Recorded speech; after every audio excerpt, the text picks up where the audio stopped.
Hello, Kasaba സ്റ്റേഷനല്ലേ? ഇത് ഓജസ് ഹോസ്പിറ്റലിൽ നിന്നാണ് വിളിക്കുന്നത്. സർ, ഇവിടെ ഒരു സ്ത്രീയെ അഡ്മിറ്റ് ചെയ്തിട്ടുണ്ട്. കുറച്ച് സീരിയസ് ആണ്. ഡൊമസ്റ്റിക് വയലൻസ് ആണെന്നാണ് തോന്നുന്നത്. ഡോക്ടർ കേസ് എടുക്കാൻ പറഞ്ഞിട്ടുണ്ട്. നിങ്ങളൊരു കാര്യം ചെയ്യ്, നിങ്ങൾ രണ്ടുപേരും ഇവിടെ നിൽക്കണം. അതൊക്കെ നമുക്കറിയാം സാർ, നമ്മളിത് എത്ര കണ്ടതാ. പെയിൻ കില്ലർ ഓവറാൻ കൊടുത്തായിരുന്നോ?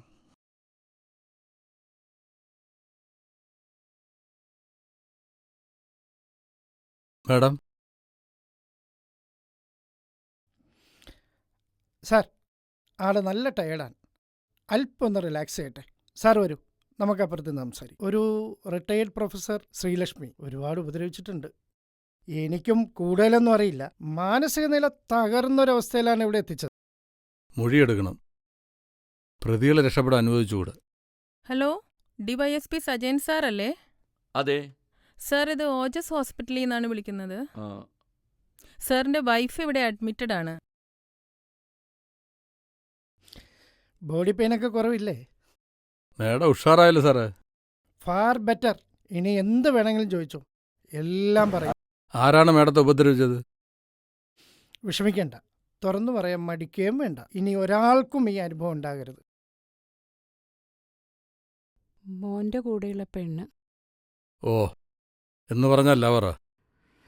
അവർ ലിവിങ് ടുഗദറാണ്. സ്കൂളിൽ എന്നും എല്ലാത്തിനും ഒന്നാം സ്ഥാനത്തായിരുന്നു അവൻ.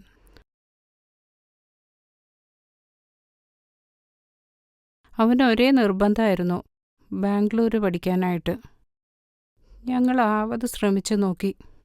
പക്ഷെ അവൻ്റെ അച്ഛനും ആ നിർബന്ധത്തിന് വഴങ്ങി. അവനെ ബാംഗ്ലൂർ പഠിക്കാൻ വിട്ടു. നീ അമ്മയോടൊക്കെ എന്താ ഇങ്ങനെയൊക്കെ സംസാരിക്കുന്നത്? നീ പറയുന്ന ഒന്നും എനിക്ക് കേൾക്കേണ്ട ആവശ്യം. എന്ന് പറഞ്ഞാൽ എങ്ങനെയാ? അവൻ ബാംഗ്ലൂർ പോയി പഠിക്കട്ടെ എന്നോ? ദേ, അവൻ പറഞ്ഞതാ ശരി. മക്കളെ ഒന്നും മടിയിലിട്ട് വളർത്താൻ പറ്റത്തില്ല. എനിക്കെൻ്റെ മകനെ പിരിഞ്ഞിരിക്കാൻ വയ്യായിരുന്നു.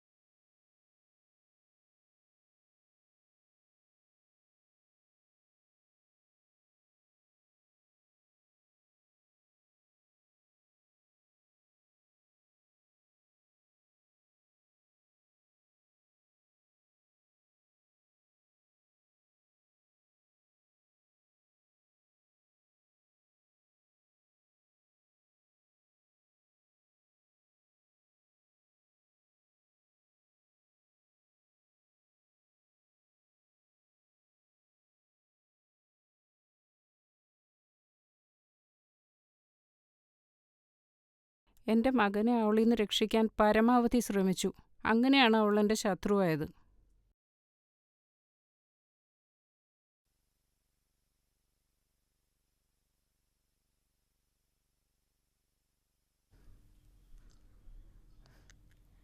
ഇരിക്കേ. അമ്മേ, ഒരൊറ്റ കാര്യം. ഞങ്ങൾക്ക് ട്രിപ്പ് പോകാൻ കുറച്ച് പൈസയുടെ ആവശ്യമുണ്ട്. അമൃത് പറഞ്ഞത് അമ്മയോട് ചോദിക്കാനാ. അവൻ എന്നോടൊന്നും പറഞ്ഞിട്ടില്ല. അല്ല, എൻ്റെ മോൻ എവിടെ? അമ്മ വെറുതെ ദേഷ്യം പിടിച്ച് സീണ്ടാർക്കാക്കത് പറയണ കേക്ക്. ഇവിടെ പൈസയൊന്നും ഇരിപ്പില്ല. നിങ്ങൾ രണ്ടുപേരും ഇറങ്ങിപ്പോയേ. പൈസ ഇല്ലെങ്കിൽ പകരം എന്തെന്നാലും നമ്മൾ സ്വീകരിക്കും. കൈ എടുക്കടി. എന്നോടല്ലതാണ് ഞങ്ങൾ പറഞ്ഞത്.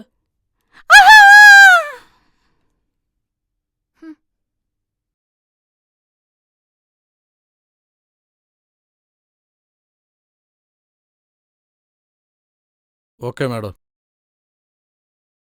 എന്താ ഇത്? എന്താ പറ്റിയേ? എന്താ സംഭവിച്ചത്? ആരാ നിന്നെ കൊല്ലാൻ ശ്രമിച്ചത്?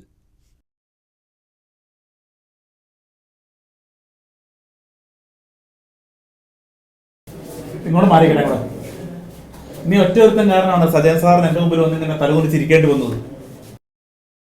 1-2 തവണ ഇത് ഉപയോഗിച്ച് കഴിഞ്ഞാൽ പിന്നെ സ്ഥിരം ഉപയോഗിക്കേണ്ടി വരും. ഈ നാടിന് ശാപമായിട്ട് നീയൊക്കെ മാറും. മനസ്സിലായോ?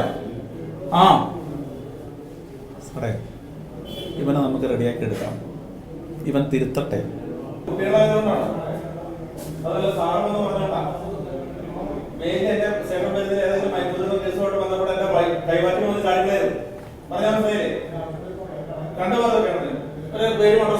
ശരി സാർ. വാ കഴിച്ചോ അങ്ങോട്ട്.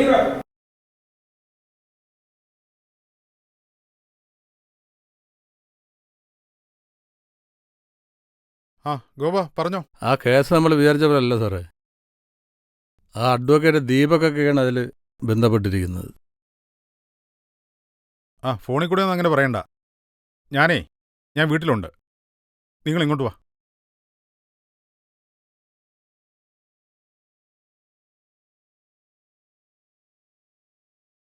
ആ ഇത് ഒരുപാടുണ്ടല്ലോ. അതെ സാർ. എല്ലാം ഇലക്ട്രോണിക് എവിഡൻസ് ആണല്ലോ. ഗുണം ചെയ്യും. ഉം. ഇതിന്റെ ബാക്കപ്പ് എടുത്തിട്ടുണ്ടോ? ഉണ്ട് സാർ, ബാക്കപ്പ് എടുത്തിട്ടുണ്ട്. വളരെ സൂക്ഷിക്കണം. ഉം. സർവൈലൻസ് ചെയ്യാനുള്ള ഏർപ്പാട് ചെയ്യണം. സൈബർ സെല്ലിന്റെ ഹെൽപ്പ് വേണമെങ്കിൽ ആവാം. Okay sir. എനിക്ക് മനസ്സിലാകാത്തതേ നമ്മുടെ സജയൻ സാറിന്റെ മോൻ ഇതിനകത്ത് അങ്ങനെ പെട്ടു എന്നുള്ളതാണ്. സാറേ, ആ പയ്യൻ ഒരു പാവം പയ്യനാണ്. അവർ കെമിസ്റ്റാണ്. അവനാണ് പുതിയ ഡ്രഗിൻ്റെ കോമ്പിനേഷൻ ഉണ്ടാക്കിയത്. അവൻ്റെ കൂട്ടുകാരന്മാർ അവനെ അമോൽ ബേബി എന്ന് വിളിച്ച് കളിയാക്കും. ഹും. ഈ കൂട്ടുകാരുടെ മുമ്പിൽ ആളാവാൻ വേണ്ടിയാണ് അവൻ ഇത് ഉണ്ടാക്കിയതും അവരത് ഉപയോഗിച്ചതും. ഇപ്പം എനിക്ക് കാര്യങ്ങൾ മനസ്സിലായി. ഇവന്റെ ഗേൾഫ്രണ്ടാണ് ഇതിന്റെ ഫോർമുല തട്ടിയെടുക്കാൻ വേണ്ടി ഇവനോട് പ്രേമം നടിച്ച് ഇവനെ ട്രാപ്പ് അതെ ചെയ്തതും സാർ. അങ്ങനെയാണ് വയലൻസിലേക്ക് പോയതും കാര്യങ്ങൾ കുഴഞ്ഞു മറിഞ്ഞതും. അതെ. നല്ല സ്നേഹമുള്ളവരായിരുന്നു. കുഞ്ഞായിരുന്നപ്പോൾ എൻ്റെ എല്ലാ ആഗ്രഹവും സാധിച്ചു തരുമായിരുന്നു. അച്ഛൻ്റെ ആഗ്രഹം എന്നെ ഒരു IPS ഓഫീസർ ആക്കണമെന്നായിരുന്നു. അവരെൻ്റെ അച്ഛനും അമ്മയും ആയിരുന്നില്ല, എന്നെ പഠിപ്പിക്കുന്ന ടീച്ചേഴ്സായിരുന്നു അവർ. എനിക്ക് എൻ്റെ അച്ഛനും അമ്മയുമായി തന്നെ വേണമായിരുന്നു.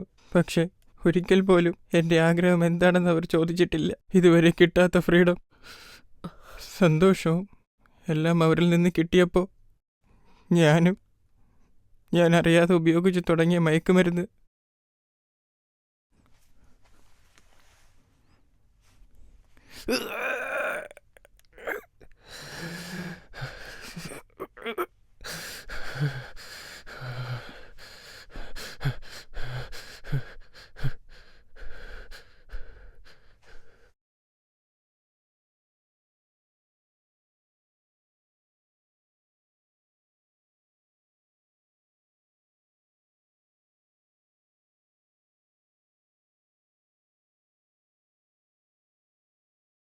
ഒരുപാട് നേരമായ വന്നിട്ട്?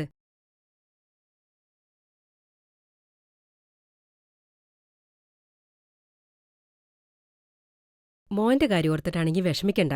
അവൻ നല്ല മിടുക്കനായ കുട്ടിയല്ലേ. എന്തൊക്കെ സ്വപ്നങ്ങളാ അവനുള്ളത്. ആ, എനിക്ക് നിങ്ങളോടാ ചിലതൊക്കെ പറയാനുള്ളത്.